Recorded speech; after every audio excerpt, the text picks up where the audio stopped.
EPS தலைமையிலான ஆட்சியை ஏற்பதாக சசிகலா தெரிவித்திருக்கிறார் என வைகை செல்வன் தெரிவித்திருக்கிறார். அது குறித்தான அந்த காட்சிகளையும் பார்த்து இந்த பற்றிய மேலும் விவரங்களை எமது செய்தியாளர் ராஜேஷ் விவரிக்க கேட்கலாம். வணக்கம் ராஜேஷ், செய்தி குறித்து விடுவிடும்.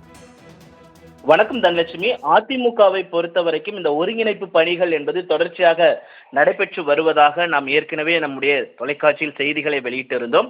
அதற்கு சசிகலா, ஓபிஎஸ் உள்ளிட்ட அனைவரையும் ஒருங்கிணைந்து ஒரு அதிமுக விரைவில் உருவாகும் என்று தொடர்ச்சியாக தெரிவித்து வந்த நிலையில் தற்பொழுது குறிப்பாக சசிகலா அவர்களை விமர்சித்து வந்த அதிமுக முன்னாள் அமைச்சர்கள் தற்பொழுது அவரை ஏற்க தொடங்கியிருப்பதாக தகவல் வெளியாகி இருக்கிறது. அதன் ஒரு பகுதியாகத்தான் காஞ்சிபுரத்தில் நேற்றைய தினத்தில் பூத் கமிட்டி அந்த ஆலோசனை கூட்டத்தில் பேசிய அதிமுகவினுடைய முன்னாள் அமைச்சர் வைகை செல்வன் பரபரப்பு கருத்துக்களை தெரிவித்திருக்கிறார். அதில் எடப்பாடி பழனிசாமி தலைமையிலான அதிமுகவை ஏற்றுக்கொள்ள சசிகலா அவர்கள் தயாராக இருக்கிறார், அதனால்தான் திமுக அரசை அவர் கடுமையாக விமர்சனம் செய்து வருகிறார் என்று அவர் தெரிவித்திருக்கிறார். மேலும் அண்ணா திராவிட முன்னேற்ற கழகத்தின் எடப்பாடியார் தலைமையை சசிகலா அவர்கள் ஏற்றுக்கொண்டு அவர் வழியில் நடக்க தயாராக உள்ளார்.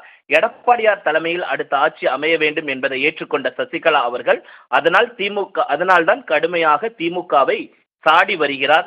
சசிகலா மட்டும் வந்துவிட்டால் ஸ்டாலின் அவர்களின் டோப்பா முடியை கலற்றி விடுவார் என்று ஆவேசமாக வைகை செல்வன் பேசியிருக்கிறார். பெண்கள் எல்லாம் பாதுகாப்பாக உள்ளார்களா என்று சசிகலா அம்மா அந்த பெண்களை பார்த்து கேள்வி எழுப்பி வருகிறார். தினம்தோறும் சமூக ஊடகங்களில் பரவும் வீடியோக்களை பார்த்தாலே தெரியும் என்றெல்லாம் சசிகலாவை முதல் முறையாக புகழ்ந்து வைகை செல்வன் பேசியிருப்பது என்பது அதிமுகவினருடைய ஒரு பரபரப்பை ஏற்படுத்தி வருகிறது. ஏற்கனவே அதிமுகவினர் மத்தியில் ஒரு ஒருங்கிணைந்த அதிமுக உருவாக வேண்டும் என்பது அதிமுகவினுடைய அடிமட்ட தொண்டர்களின் ஒரு ஆசையாக இருக்கிறது. அதைத்தான் சசிகலா, ஓபிஎஸ் உள்ளிட்டோர் தொடர்ச்சியாக வலியுறுத்தி வருகிறார்கள். நாம் கடந்த சில நாட்களாகவே பார்த்திருக்கலாம். சட்டப்பேரவையில் பன்னீர்செல்வத்தினுடைய ஆதரவாளர்களாக இருக்கக்கூடிய வைகை செல்வன், மனோஜ் பாண்டியன், ஐயப்பன் ஆகியோர் மற்ற அமைச்சர்கள், முன்னாள் அமைச்சர்களாக இருக்கக்கூடிய தங்கமணி, வேலுமணி மற்றும் அதிமுக சட்டமன்ற உறுப்பினர்களுடைய காட்டக்கூடிய அந்த நெருக்கம் என்பது புதிதாக இருந்தது. ஒருவேளை ஒருங்கிணைப்பு பணிகள் தொடர்ச்சியாக நடைபெற்று வருகிறதா என்ற கேள்வியெல்லாம் எழுப்பப்பட்டது. அதற்கான சமிக்கைகளாக இதை பார்க்க முடிகிறது.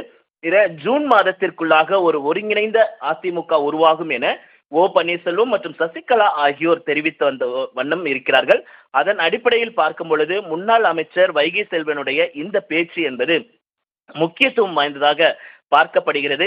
அதிமுகவை பொறுத்தவரைக்கும் எடப்பாடி பழனிசாமி தொடங்கி அதிமுகவின் முன்னாள் அமைச்சர்கள் பலரும் பன்னீர்செல்வம், சசிகலா ஆகியோரை விமர்சனம் செய்து வந்த நிலையில் கடந்த சில நாட்களாகவே அந்த விமர்சனங்களை தவிர்த்து வருகிறார்கள் என்பது கூடுதல் கவனம் பெறுகிறது. அந்த வகையில் சசிகலாவின் மீது வைக்கப்பட்ட விமர்சனங்களை புறம் தள்ளி தற்பொழுது காஞ்சிபுரம் மாவட்டம் உத்தரமேரூரில் நடைபெற்ற அந்த பூத் கமிட்டி ஆலோசனை கூட்டத்தில் வைகை செல்வன் பேசியிருப்பது என்பது அதிமுகவில் ஒரு ஒருங்கிணைப்பு உருவாகிறது என்ற அந்த சூழல் உருவாகி இருக்கிறது. எடப்பாடி பழனிசாமியின் தலைமையை சசிகலா அவர்கள் ஏற்க தயாராக இருக்கிறார் என்ற அவருடைய பேச்சு சசிகலா ஆதரவாளர்களிடம் பேசும் பொழுது ஒருங்கிணைந்த அதிமுக உருவாக வேண்டும், அதற்காக எந்த தியாகத்தையும் செய்ய எங்களுடைய சின்னம்மா அவர்கள் தயாராக இருக்கிறார்கள் என்று அவருடைய ஆதரவாளர்கள் பேசுவதை நம்மால் கேட்க முடிந்தது. அதன் அடிப்படையில் பார்க்கும் பொழுது அதிமுகவின் பொதுச் செயலாளர் நான் தான் என சசிகலா தொடர்ச்சியாக கிளைம் செய்து வரக்கூடிய இந்த சூழ்நிலையில் வைகை செல்வனின் இந்த பேச்சு என்பது முக்கியத்துவம் வாய்ந்ததாக பார்க்கப்படுகிறது. அடுத்து வரக்கூடிய சில நாட்களில் அதிமுகவின் இந்த ஒருங்கிணைப்பு பணி எவ்வாறு நடைபெறும், அதிமுக ஒரு ஒருங்கிணைந்த அதிமுக உருவாகுமா என்ற கேள்விக்கெல்லாம் விடை தெரியும் என எதிர்பார்க்கப்படுகிறது. தனலட்சுமி, விரிவான விவரங்களுக்கு நன்றி ராஜேஷ்.